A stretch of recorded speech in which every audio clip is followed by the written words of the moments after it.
There's all this talk about the commission lawsuit. I feel like it's a bunch of drama. What's your take on it? What do you really think is going on? And how in the world, how does it just happen? How's 500,000 people say they're that unhappy? I don't get it. It's just a money grab. Yeah. It's just your classic class action. Let's see if we can make some money here kind of thing. It's like when you hear about anything, a lot of people, they'll hear something, about a class action they can get in on and they can make all this money or whatever.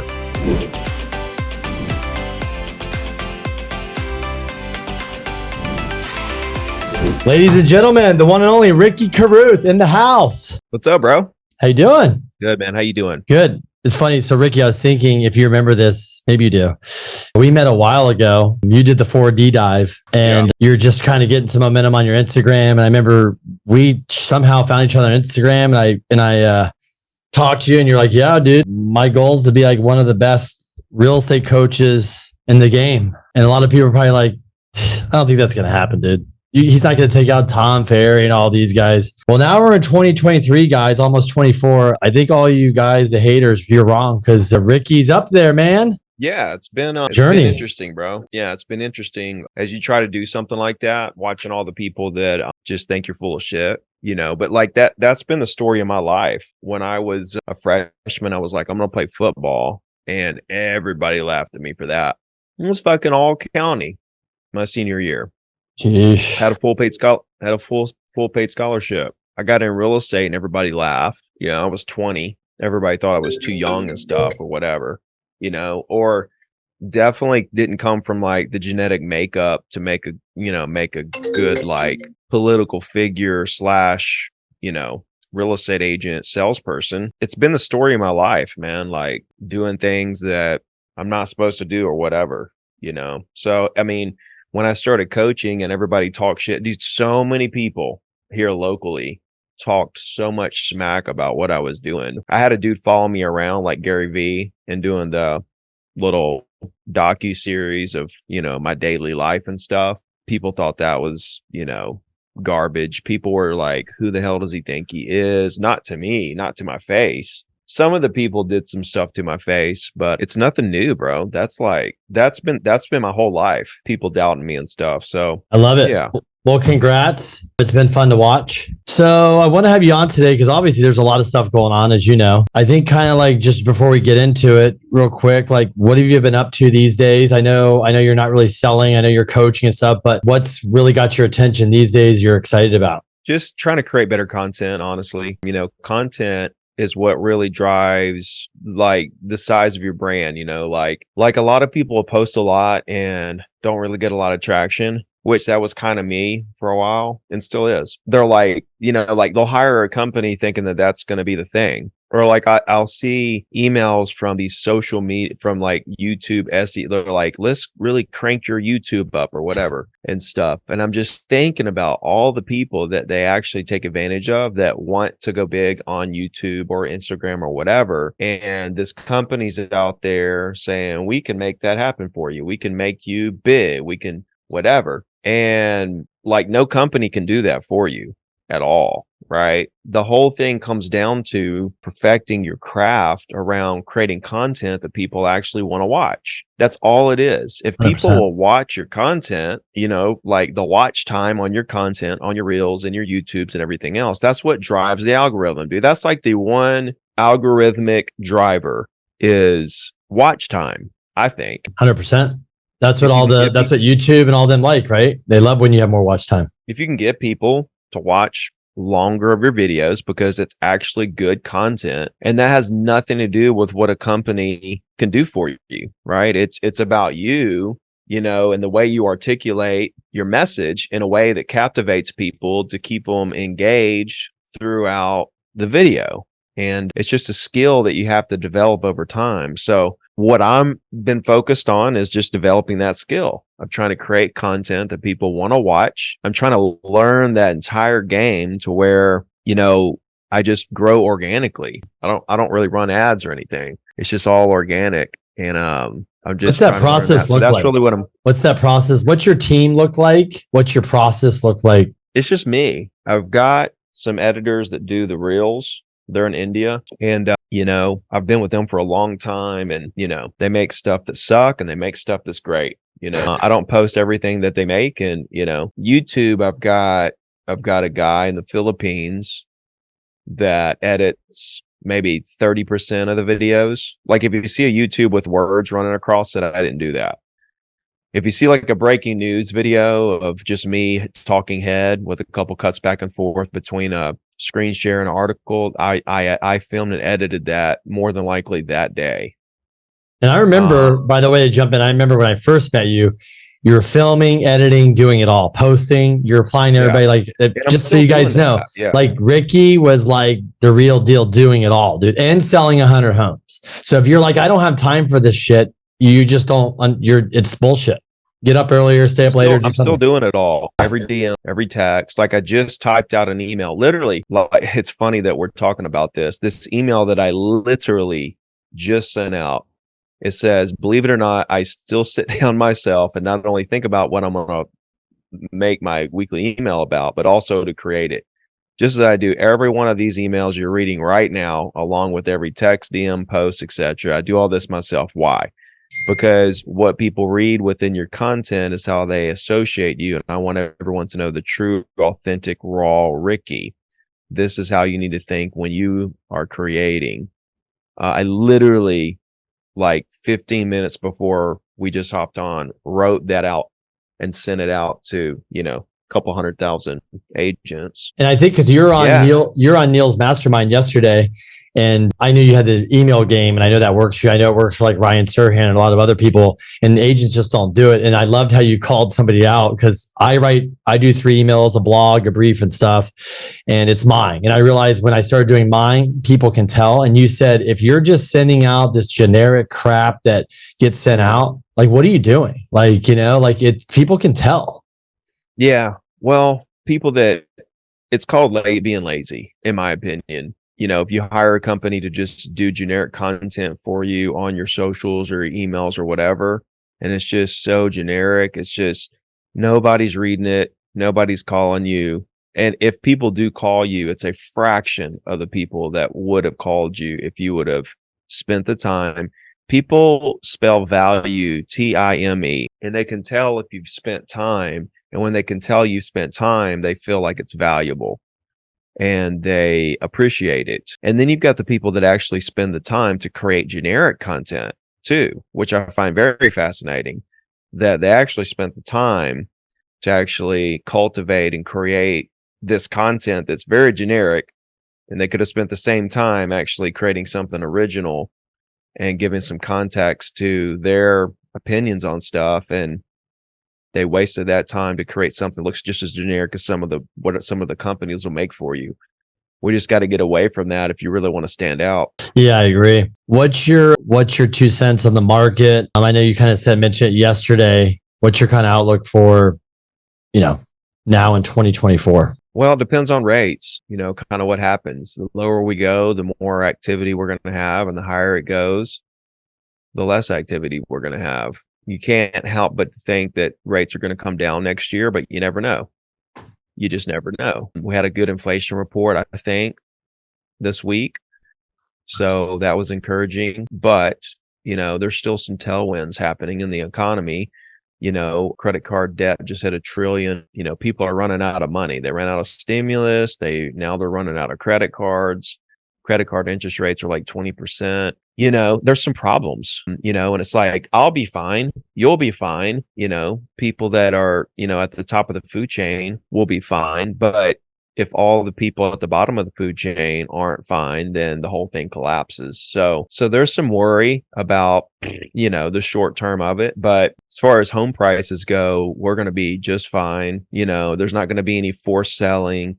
4 out of 5 homes are under 5% interest rate or something like that. Yeah. 45% of homes are owned free and clear in the US. Insane. Yeah. Yeah. I mean, there's going to be no forced selling. Rents seem to be cooling off, coming down a tad. It's all local, so different markets are performing differently, but that kind of plays into it. But if you don't see a crash in rents, then that's going to be fine. It can afford to come down a tad, 10-15%, because the whole thing is if somebody's sitting on 3.5%, 4.5% interest rates on their house and they have to move, they can just rent their house out. If rents don't crash, then that market continues to keep inventory low, and the investors want to buy. It's just, I don't see the inventory thing working itself out anytime soon. It's hard to. Long tail of that. Now, when rates do come down a bit, which the NAR says will be between 6 and 7 at some point next year, which will be, I think that'll create like a freaking tsunami of activity. I think we'll see active listings go from bad to worse, and we'll see number of transactions skyrocket, because we're going to have the trade up sellers sell and buy, creating 2 transactions, but a net even for active listings. And then first time home buyers come in and flood the market, which it went from 26% first time home buyers last year to 32% this year. It's well below the average of 36% since 1981, but it's increasing. It's going to continue to increase. And if we get some relief on mortgage rates, those first time home buyers are just going to flood the market and really crush what inventory we have left. So it's going to be interesting. I think we're going to see like a mini 2021 where we have like a lot of transactions and really good, strong market. I don't know if we'll see the price increase that we saw in 2021 though, right? So I think we'll see less of an increase, still an increase. A lot of transactions. It's just going to be, I think 2024 is going to be a really, really, really great rebound year for housing in terms of transactions for sure. But like I say, it all depends on rates. I'm here for it, whatever happens.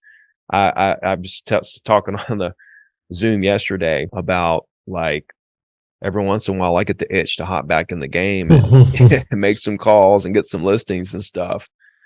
But at the end of the day, I like what I'm doing, traveling, speaking, getting better at content, trying to build community, so. Yeah, you're doing a good job. In the mortgage world over here, I don't know the peak. I think Housing Wire put out an article. The peak might have been 400,000 LOs in 21. They're saying maybe by we enter 2025, there'll be 60 to 80,000 left. Say that again. So I think the peak of loan officers when the refi boom was here, everybody was employed to the neck. There's around 400,000 loan officers. Housing Wire came out with an article saying by the end of 2024, because of high rate, there might be 60, 80,000 loan officers left. So 400 down to 60. Yeah, 80. Well, that's kind of that's kind of like saying that because of the lawsuits with commissions, that the agents are going to go from 2 million to 500,000. It's like that's a very far cry. I think I don't see it going from 400 to 60,000. Right? That's a very clickbaity article, if you ask. And I love Housing Wire. They're actually one of my favorites. Yeah, I love Logan. Yeah. And we've already lost about 50% though, or more. So it's went down from 400 to 200 so far? I think even maybe less. Or 800 to 400? No, I think it went it might even be down 50, 60. Yeah, we'll know soon who renews their license here coming up. So I think it's going to be pretty 400 bad. And now it's could be 100.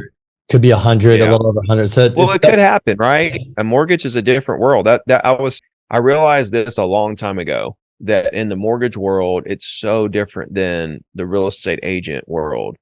With agents, deals happen every day, no matter what, right? You got cash deals, you got buyers and sellers you're working with. On the mortgage side, like everybody could say, I'm not going to get a loan, and I'm going to use the builder's, lender because they're doing this, and I'm going to pay cash. Or the mortgage market is far more fragile than being a real estate agent.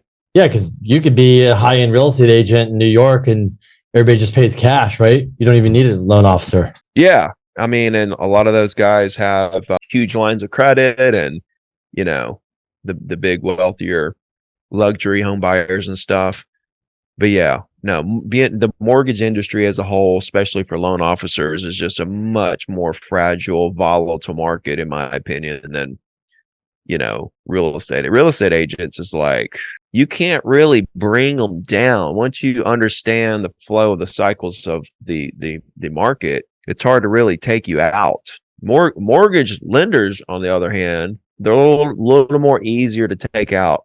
The market's a little bit more, they're a little bit more fragile when it comes to the market. Yeah, because some shops are refi shops, right? There's only that's down 85%. You could be out of business, right? If you don't do purchase. So you're right. Yeah. So it's exactly. a different. There's exactly. So we never see that makes my point, right? So there's a market there that's down 85%.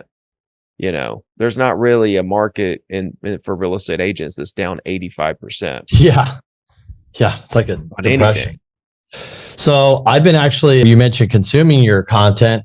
I started watching your YouTube videos because I was like, well, I know Ricky. I trust Ricky's, you know what's going on. And I started watching your commission lawsuit stuff because I was like, I mean, there's so much bullshit about it too, right? Like all this. I was kind of laughing too. I loved your reels when you were doing the guy with the glasses. Honestly, I was that was pretty funny. I was like losing at the first time. I was like, what's Ricky doing? Then when he came in, I was like, I lost. That was pretty good. That was like stand-up comedy.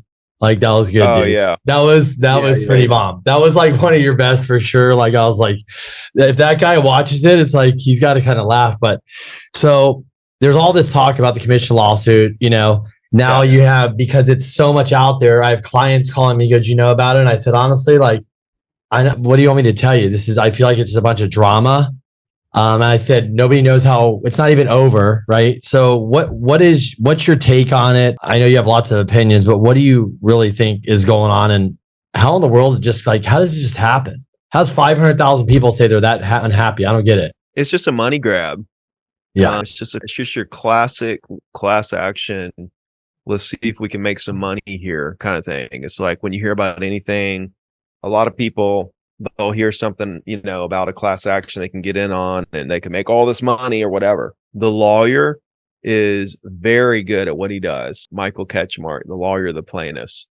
His job is to make money, his job is to take situations and I mean, a good word for it is manipulate them into a storyline that benefits the plaintiffs and his law firm. And what a hell of a job. I mean, that guy really did his job and he smoked the defendant's lawyers. I mean, that's really what happened at the end of the day. And the plaintiff, the jury is just a bunch of, grunt home sellers too. Yeah. Right. And so people don't really they just think, oh my God, 6%. Oh, it's 2% in the UK. This is crazy. But they don't realize in the UK, there's so many lawsuits of buyers who get screwed over because they aren't disclosed that the foundation's messed up or, they got taken advantage of on price, right? Because they can't afford their own representation.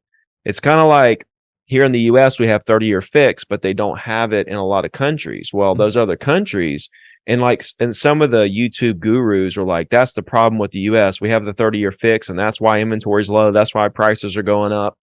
But it's like over there in these other countries where there aren't 30-year fixed, they're like an arm, adjustable rates and stuff. Well, those people's mortgage payments are like doubling, right? Oh, yeah. Overnight. They're getting kicked out of their homes. And guess what? Prices are still are higher than the US. Okay. They're higher than our the neighbor US. Canada. Okay? Our neighbor Canada has mainly adjustable rates. Yeah. They're higher than the US.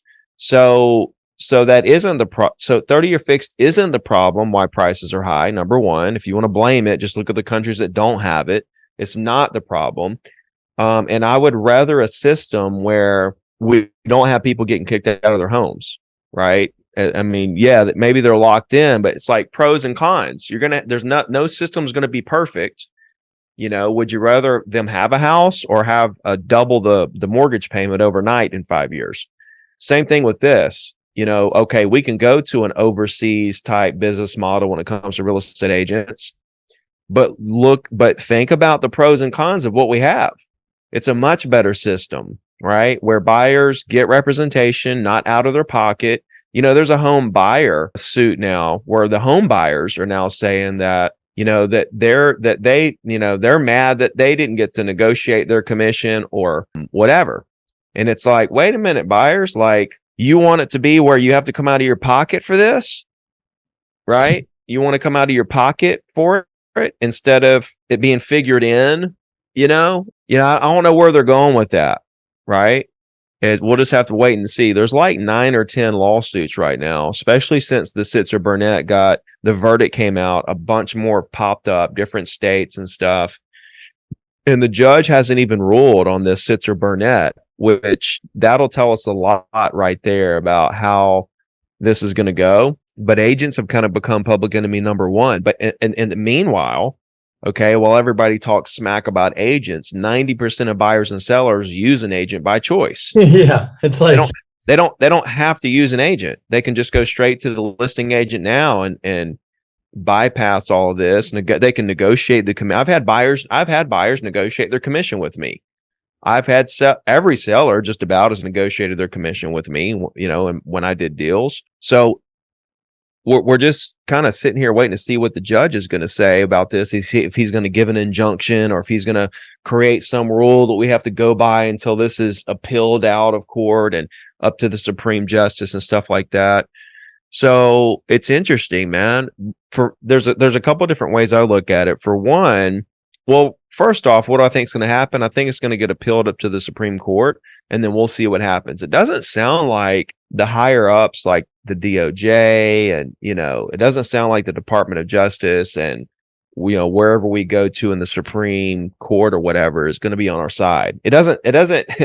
I'm not getting the feeling that we're going to get a lot of love when it comes to this, and it's unfortunate because I just really don't think that they understand what's going on here. It's a lawyer that's going to make $1 billion while the homeowners get a couple thousand apiece. Yeah. What's so funny is the same thing that he's suing us for. Us, I say us as in the National Association of Realtors and all the brokerages, and now even EXP is in on this next lawsuit he filed.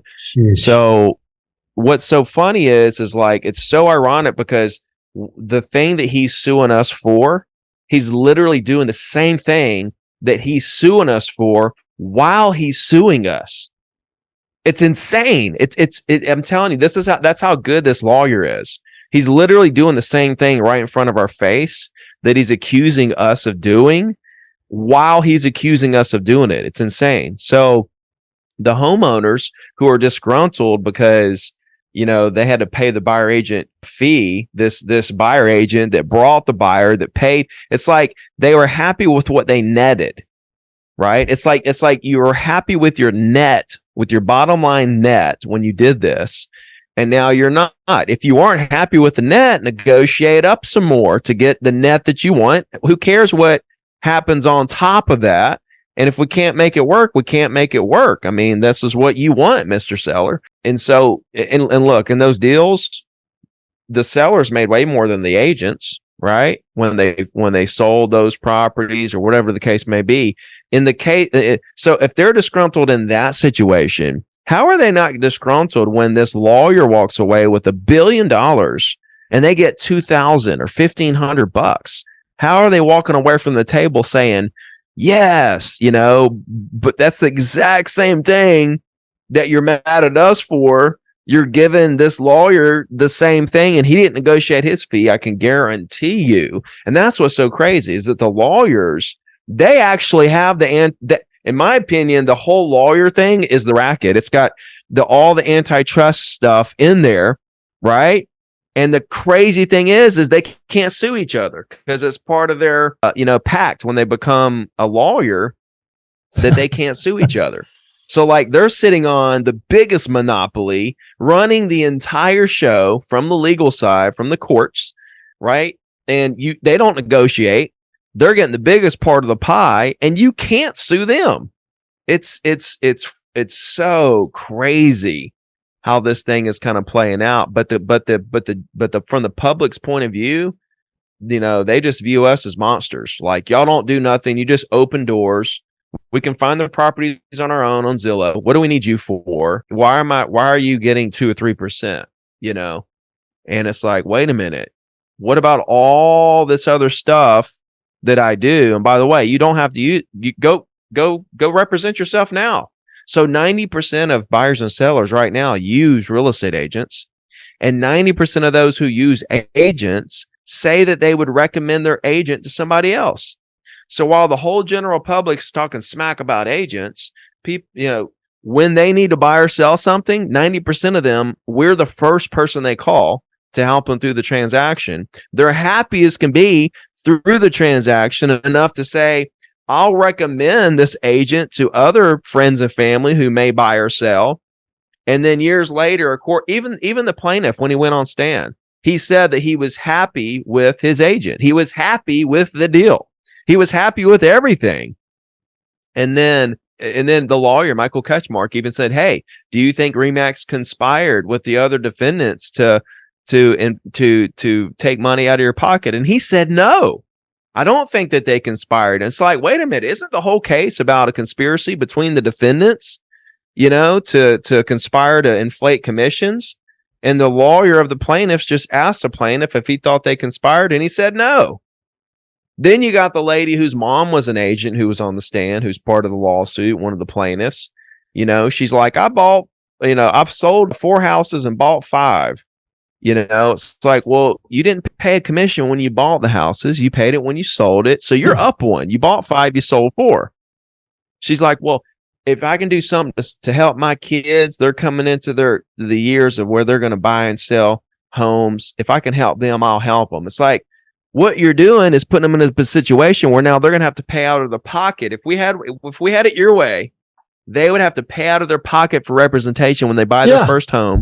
When you buy your first home, you don't know anything. You don't know anything if you're not in real estate on your 5th home. Exactly. Right? You may know a little bit. You may understand the process, but every deal is different. It has twists and turns and stuff. And that's what you need an agent for, to make sure you're moving through those twists and turns best as possible. But it's crazy. If I can help my kids, I'm going to help them. It's like, you're not helping them. You're hurting them. They're going to have to come out of pocket. And if they can't afford a representation, then they're going to have to represent themselves because of what you're doing.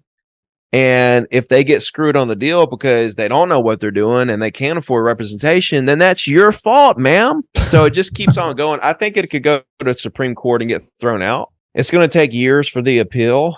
If it goes to Supreme Court and gets thrown out and NAR wins, then they could literally block all the future lawsuits, and this thing could be just over and put to bed. Wow. I think what could happen is that we now will go out and have to disclose more clearly to the sellers and buyers that, the seller can pay the buyer agent fee or he doesn't have to. Everything's negotiable, right? He can offer 0 on MLS now. So I think all that's going to come to light, where agents have to disclose that and explain it to every single client with 100% clarity with a signature. And then we'll truly sit back and let the market dictate how the industry will operate from that point. And I'm to the belief at this point that nothing's going to change. Yeah, I mean, especially if you take up, this, a first-time home buyer, they usually have their down payment, a little bit reserves. They don't have extra money to pay a commission. Listen, man, if builders did not have to pay a buyer agent commission, trust me, they would not be doing it. Okay. If builders could get away from paying the buyer, if they could get away from anything they can get away from cost wise, they're going to do it. Okay. That builders are a great example of what the market is. That's a good point. Right. If builders could get out of the buyer agent commission, they would. Why do they do it? Why do they offer it? Because there's a lot of value in having this massive group of local agents, trying to help you sell your product. Now from seller to seller, you'll definitely have sellers who don't understand the value, and they're going to put 0 in that column. Well, you know what they're going to find out?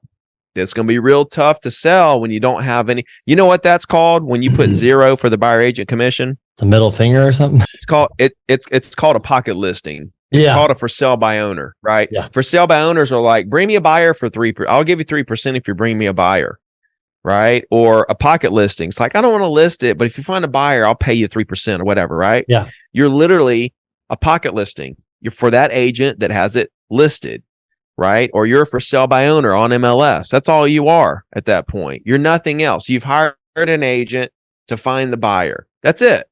You didn't hire all the agents in the area to find the buyer. You just hired that one agent.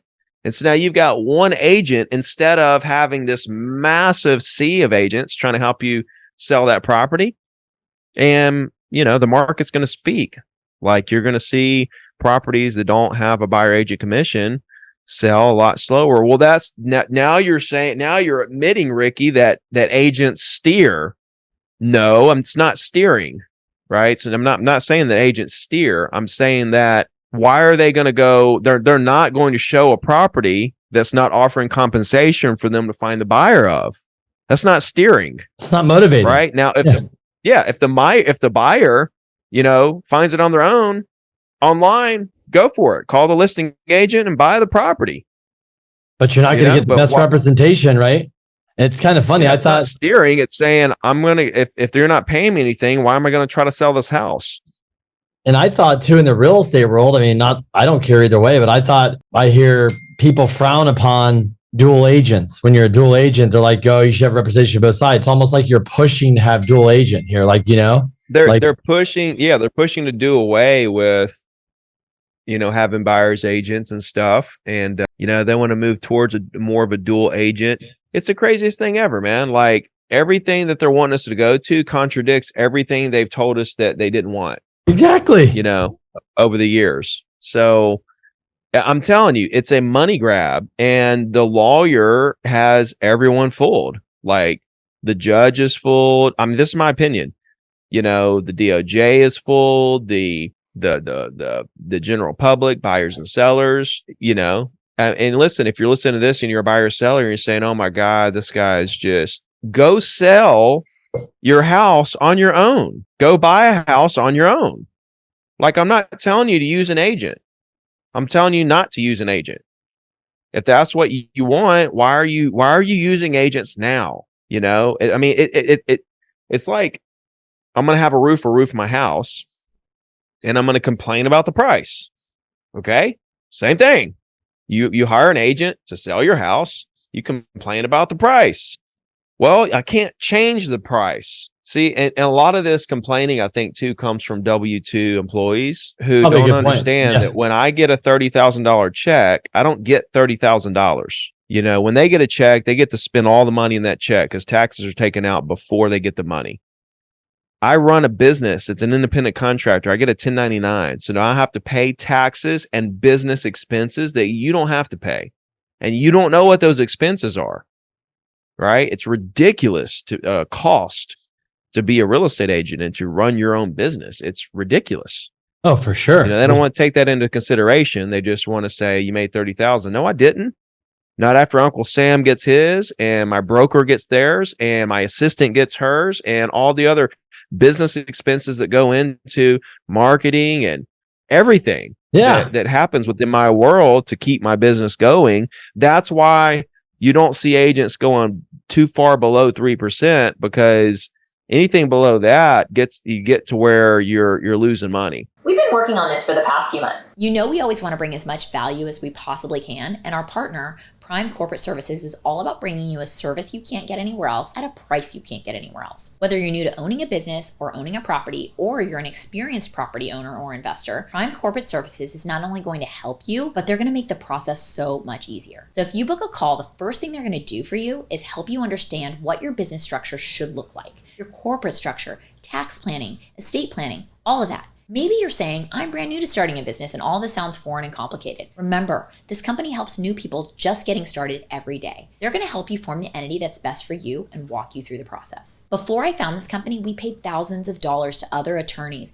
CPAs, and consultants to try to understand exactly how we need to be structured to be as protected as possible. We've also gone the other route and used online platforms to form entities which unnecessarily put us at risk. You guys, you don't have to do that with this company. They'll do all of these things for you at a reasonable price so you you never have to think about saving money at the expense of exposing yourself to liability. We've searched high and low, and you will not find this much value anywhere else. All you have to do is schedule a free call today. Just go to primecorporateservices.info/GITCG. Once again, that's primecorporateservices.info/GITCG. We'll also leave the info for you in the show notes. Yeah. Have you heard that, like the $3 thing where they put $3 on the table? Have you heard that?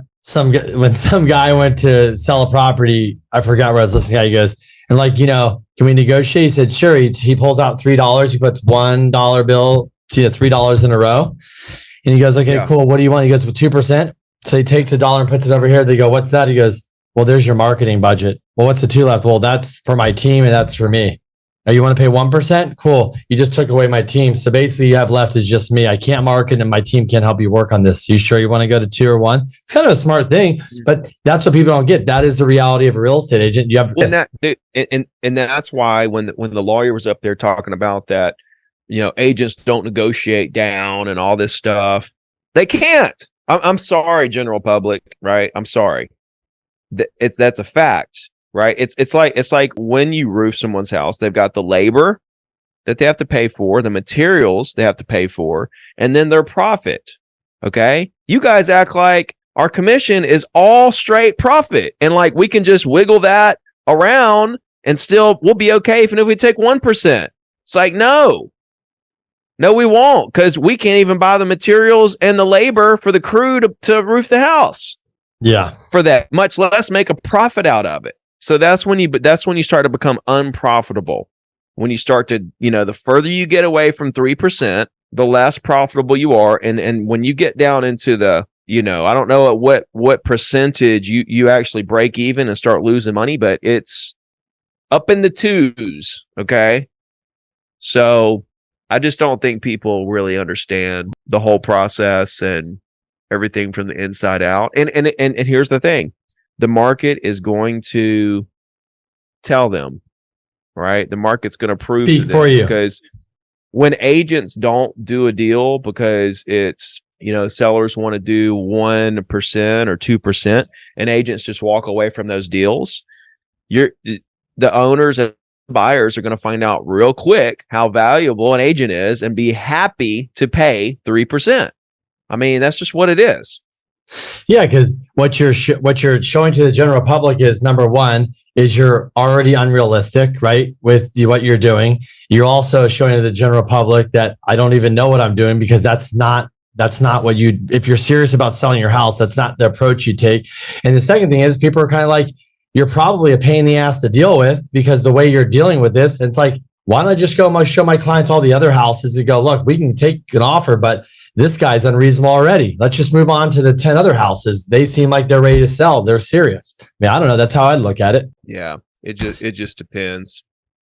I wanted to jump into, I know you're investing in real estate. A lot of the podcast people on here are real estate investors. Are you raising money? You buying your own stuff? I know I've heard different things you talk about, so I don't know exactly what you're up to these days. With investing? Yeah. Yeah. We got into trying to syndicate some apartments about the time interest rates started coming up. So we haven't done anything there. We've just been kind of learning the business. I'm closing on 3 acres to build 46 units at the end of the year. So that's pretty exciting. Nice. Congrats. I'll be putting together an investment group to tackle that one. I bought a bunch of new construction homes, D.R. Horton homes here lately. And, I bought a couple of existing homes and stuff. I bought an office space, a smaller one, and moved into it and rented out the one that I was in that's big that nobody uses. So just making some moves, man, rearranging some stuff, trying to increase the monthly cash flow of everything and just kind of keep building, You like the multifamily? What's up? You like the multifamily stuff? Yeah. I do. I've got a bunch of duplexes and fourplexes and single family and small commercial buildings and stuff, and just do fantastic with it, especially with the way rent has gone and, and appreciation and everything. It's like, but this project of 46 apartments, that'll be my biggest, deal so far. And it's it's like my biggest deal, but it's a small deal in the whole scheme of things. 46 units is a small deal. but I'm going to develop it. I'm going to build them. It's like 2-3 miles from my house. It's really Wow. close. So it's close to the beach. Yeah, they're building a new school here. It's just a really good, setup. So yeah. How do you find your deals? How does Ricky find deals? I mean, and that's kind of a general statement, but I know a lot of investors here. We invest. Like, what's your method of finding deals? Are you looking for really deals? have like a method. Like, yeah, I don't really like beat the bushes. I'll just kind of like, I'm just busy creating content, and then like something will just come across my desk, right? I've got 2 guys. We flip houses and we buy them at the courthouse steps. So we watch the courthouse step foreclosure auctions coming up every week and kind of see if we want to buy something or bid on something. We'll buy it. Like the last existing home I bought, I was a 2-bedroom, kind of older home. And it's a 2-bedroom, big backyard, fenced backyard. And we bought it to flip it. And when it came time to flip it, I was like, I have 2 duplexes right around the corner. And I was like, I'm going to buy you guys out of this. And then one of my other partners of the 3, he was like, I'm going to go in with you. So we bought the other guy out and just kept it and rented it. We bought him out for $195 and rented it out immediately for $1,600. We own it. We just paid cash. So it's just $1,600 a month coming in. But that was like a flip we were going to do that fit my portfolio. So we just bought the other guy out. It just depends, man. Like the 3 acres that I'm going to build the 46 units on, one of my buddies listed it. I've known him for, I've known him for like 15 years. Mm-hmm. And he listed it, and he knew I was looking for something to build some apartments on, and he told me about it, and then we just kind of started working on it. So it's just stuff that kind of comes to me. I don't really have any like clear cut plan. This is how I go out and find deals and stuff like that. The DR Horton homes we bought, let's see, who was it? I think one of the guys I flipped with, he was buying one. He told me about it. I started to run the numbers and I was like, damn. So I bought 5 of them. Yeah, the payments are like $1,700 and we're renting them out for anywhere from $2,200 to $2,400 a month. And those rents rents are leveling out now, but they'll get back to a nice little 2 to 3% increase a year. Nothing crazy, just a nice little 2 to 3% increase a year. Plus brand new properties too, right? Yeah, they're brand new, no maintenance for 5 years.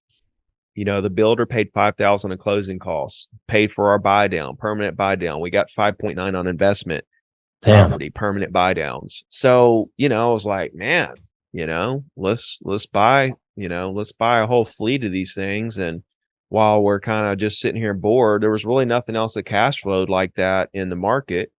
So I just kind of jumped on a handful of them, and, we got them all rented out, and, we're just kind of letting them do their thing. So I'm kind of very like patient, methodical. I'm not pushing anything. I'm not like, let's hurry up. I've got so much equity built up in properties that I just own free and clear, no mortgages on. I could like leverage that and go buy all kinds of stuff, but I'm like, why? It's not, my life is not going to change at all by, doubling my portfolio in the next 6 months. What I want to do is like add a property a month for like 5 years and then have like 100 properties and then take another 20 years to pay it all off. It'll be $100 million worth of stuff, right? Because if all that averages 500 a piece and it's 100 properties, that's 50 mil, right? And within another 20 years, that should pretty conservatively double in price in 20 years, right? That's probably super conservative for a 20-year run. So if those properties go from 500 to $1 million, I own 100 of them free and clear. I've got 100 mil worth of properties, probably making several $100,000 a month for sure, and just chilling, sitting on a gold mine. So like, that's an easy way for me to like see a path to 100 mil plus net worth and an incredibly, large passive income for me. That's incredibly large. And that's like outside of whatever businesses I'm creating and stuff, that's just like something on the side in the background. Like I can get to 100 mil by the time I'm 65 or whatever. So that's kind of what I'm thinking about in terms of investing is like, I'm not in a hurry. I'm not trying to sub 2 deals. I'm just trying to own properties. I want to get them paid off. I want to own them. I want to take care of them. And I want to build a massive portfolio And I don't care if it takes me 20 years to do it, you know? Yeah, that's smart. Do you think having your brand and everything you do, just as a not, take the agent hat off, the coach off, if you're, just as a pure real estate investor, that helps you get deals, people bring you deals, would you, do you think that really helps with that kind of in that sector? Not for what I do. I don't really get a lot of deals because I only buy locally. Okay. I don't buy anything in other areas just because I don't have to. There's just here in Alabama, it's just a really good market. I'm right on the beach. It's really low. Like prices, like the median price here is well under 400. Yeah. Right. And then I got these new constructions for like 340. So like I bought them 4-bedroom under the median price of my area. That was another thing that I really liked about them, right? Is that I was buying them kind of under the median, and they cash flow really well, And so it's just like I don't have to go out of my market to get the cash flow that I want and buy as many as I want. Like they're still building those homes. I could buy more, because they're like still building like crazy in that subdivision. I mean, they've got a couple years worth of construction left. It's not like there's a shortage. I could go buy more and rent them out and everything. So plus I'm building this apartment complex 2-3 miles from my house.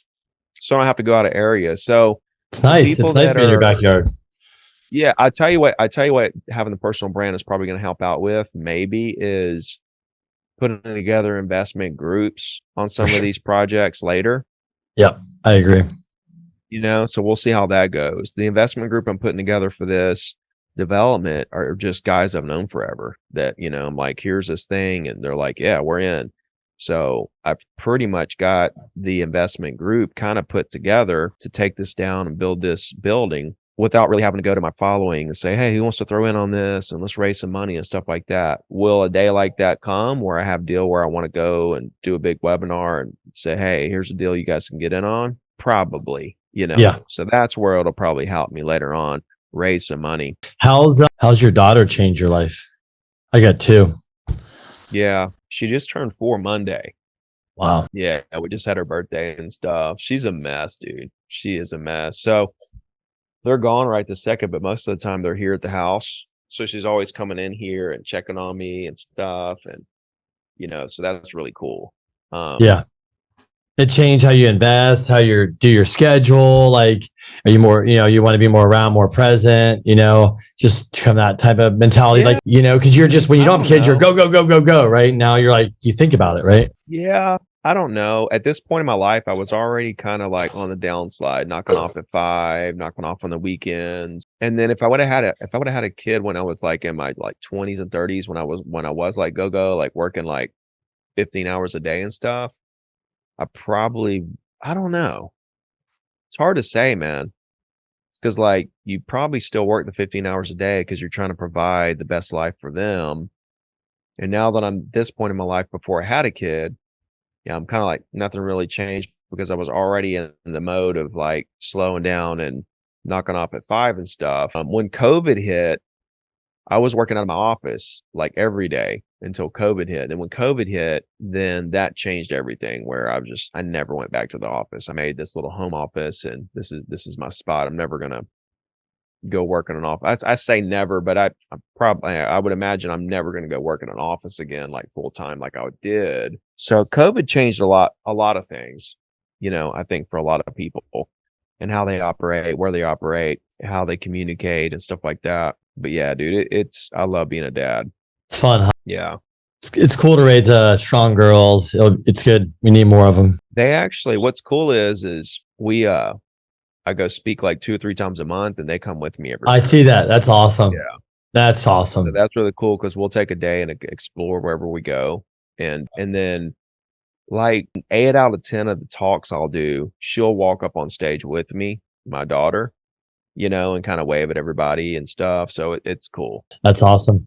What's your biggest goals for probably this next coming year, 2024? Yeah, just continue on really, but I'm redoing the Zero to Diamond program. So I'm revamping that entire thing. So I'm excited about that. I want to get that done. This month. where I'm just kind of redo the whole, like I'm making a whole new website, and just the whole thing's going to be totally different. I'm using a different platform to kind of have the community on, where all the course material will be there and stuff. And I'm excited about that and what the possibilities could be. And then outside of that, in December, I plan on trying to scratch out my entire calendar to write another book. Oh boy. I'd like to get the third book done, because it's been like 6 years since I wrote the first two. So I want to write this next one and just kind of bring it up to speed of, from the other two were 6 years ago. Wow. So there's a lot that's changed, right? Heck yeah. And so I want to redo the whole program and then write a book kind of around the new program, right? Where the book brings a ton of value and then funnels people straight to the new platform. That way we're just maximizing value to everybody. So I'd like to get that written in December so that we can work on getting it out, hopefully, Q2 or something like that, where, we can, really get a big push there. So that'll be cool. So I'm excited about that. That's a lot of stuff. That's exciting. That'll be fun. Yeah. Well, Ricky. Yeah, we'll see. Yeah. We'll see if I can get it done. It's hard. It's hard. It is hard, man. It's hard with schedule and everything. You know the Slight Edge? Is it the book? Yeah, the book, The Slight Edge. Yeah. Is it good? Jeff Olson.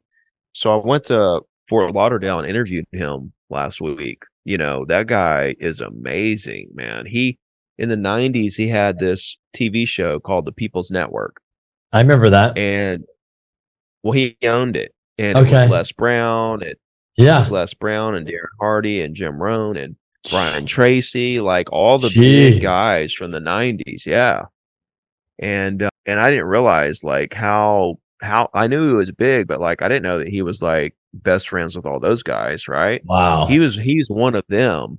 He just didn't get on social media and do his thing. But anyway, I interviewed him last week, and the Slight Edge is doing the little things that add up to these massive achievements. But in the moment, that task is so insignificant. Like if you make the calls you're supposed to make to build your real estate business today, your business doesn't really change that much today, right? And it doesn't really get hurt that much. So it's so insignificant today in the moment, right? But the moment's all you have. And if you don't do this insignificant thing in the moment, then you're not going to have this massive achievement later. It's so crazy. But he did a study with his salespeople, and he said that no matter how he sliced it up, in anything somebody wanted to achieve, when they were halfway to the goal, they were 18% to the results. So like if somebody wanted to make an extra, say, $1,000 a month, it took a year to get there. Well, at 6 months, they were going to be at $180 a month. Right. And then they went from 180 to 1,000 that second 6 months. And he was like, I told him about my YouTube hitting 100,000. He said, and I said, it took about 6-7 years. He said, well, where were you year 3? I said, about 20,000. He said, there you go. Halfway through that it took you, you were about 18% of the way there. You're about 18,000 subs halfway there. Right. And so like a lot of these things you do are so insignificant in the moment, don't change anything today, but like over time, it's this curve, and it just spikes the further you go along. And it's like with writing a book or reading a book, it's like if you don't do it, it's not really significant today, but you've got to find time to do the little things that are going to add up to be massive, So I got to put my head agree down. with that. I always say, like right now, you were saying yesterday, this is where you kind of want to hit the gas, right? Because when things change, get better in the industry, whether rates come down, the momentum that slingshots forward is insane. And if you haven't been in this business long enough, you know how it is. You can't just really describe it. It's just like you did all this work. You feel like it's like nothing's happening. And all of a sudden, the moment comes, you start getting busy, and all of a sudden all that momentum just slingshots forward and you get all this business. People go, how'd that happen? I'm like, it's not what you did now. It's what you did all those little, like you said, those little things you did prior, right? People just don't, they just want that instant gratification. Well, they want the YouTube channel in the first week, 100,000. You know, it's just like, Yeah. it's hard. There's an agent in my group, and he messaged me like he's gonna have to go get a job and stuff. And he's like, I've just been making calls. I've been crazy hustling. I'm doing the email. I'm doing videos and doing everything. I just can't get anything going. And I'm like, well, number one, you're just calling geo leads, just like random property owners, not random, like you're targeting them. But you got to realize like 4 out of 5 people have a 5% or less rate, and 45% of these homes, like they're just, chances are really slim they're going to sell right now. The relationships you're building will explode later when the market rebounds, right? Yep. So, but you got to get into expireds, man. Quit doing the same leads every day and not getting any results. Like, switch it up. A lot of people just don't switch it up. They just keep doing the same stuff. You got to have a few little different avenues. But I was like, man, and I started breaking down this whole situation. And I was like, bro, I'm looking at this like, whoa, this dude's sitting on a gold mine. Because when the market rebounds, his business is going to explode. And he doesn't even know it. He's sitting here thinking he's failing, but he's sitting on a gold mine because these people are going to, because he's got like 2,800 people getting his email. It's got like a 35% open rate, right? So it's like, you know, 300 people, whatever, opening his email or something like that, more than that. And he just needs to keep building that up, right? Get to 1,000 where you got 350 people opening it. Get it to 2,000, you got 700 people opening it. Just kind of keep building that. But when the market rebounds and all those people that are paying attention to your email decides they want to buy or sell, who are they going to call, right? Some of them may call other agents, but some of them are going to call him. Yep. You know, and then they're going to do business with him and realize, wow, this guy gives great service. I'm going to recommend him to everybody. We love how he helped us here. It's just the way it goes, man. You think you're failing until you're not. It's a good point. I mean, honestly, because a lot of people are struggling right now, but like, that's what they don't get. It's, you know, they feel like they're running on a treadmill, but you know, when the market comes to that point where things start to change, all that should, you know, push forward and add up. But you just got to be able to make it. That's why when the times are good, you got to buy cash flowing stuff or save your money. You can't spend it all. So exactly, man. Exactly. Ricky, I appreciate the time as always. Good seeing you, brother. Congrats on everything. I will say when I do talk to a lot of people, and I do recommend a lot of people to go follow you, DM you, hit you up. You're always open to get on a call, talk to people, help them out. You're probably one of the most giving guys, you know, in real estate. So congrats on that. We need more of you like that. But I literally tell people to hit you up like all the time. And I'm like, you're struggling. I'm like, dude, just call Ricky. I'm like, why? I'm like, I told somebody like, go call other people in other markets that are doing well and just have a conversation. Like if you're hammering it, like go talk to 10 people that are doing well, that doing what you're doing, tweak it. Don't just sit in there and just keep spinning the wheel. Go talk. That's mastermind. I mean, Ricky's talking to so many people all the time. He talks to so many agents. He can tell you 50 different things what people are doing to have success. So where is the best place if somebody wants to learn more about you, find you, hit you up? What's the best place for them to find you? Yeah, Instagram's really the best place, but go to zerotodiamond.com. I'm right in the middle of redoing that website. It's going to be way better, you know, a better place to get information and connect with me and everything else. So awesome. Well, Ricky, enjoy your holidays and look forward to see you crush it in the new year, your book and everything to come out. And I'll look forward to staying in touch, brother. Appreciate you, man. All righty. Later, bro. Later, Ricky. See ya. If you're already a real estate investor, you know that aside from cash flow, you also get huge tax benefits by investing in real estate. But are you taking full advantage of all the potential tax benefits? We've been working with Tim Looney at CSSI for a few years now, and he's saved us and our clients hundreds of thousands, if not millions of dollars in taxes doing cost segregation studies on their properties. Let me give you a few examples. We bought a property in 2019. If we had just used straight line depreciation, we would have saved about $18,750 in taxes. But because we did a cost seg, we saved $258,000. That's $239,350 more than standard straight line depreciation in the first year. The other great thing is, if you're classified as a real estate professional, you can apply this to other sources of income like W-2 or 1099 income, and you can also roll over any unused depreciation to future years. If you've owned your properties for a few years already, don't worry, you can still do a cost seg and save big on your taxes. This is not tax advice, so consult your CPA to see if you qualify to take advantage of these benefits. Call or text Tim at 318-469-9861 to get your complimentary property analysis. Once again, that's 318-469-9861. 469-9861. And I'll also include his information in the show notes. You guys don't want to miss out on these tax savings.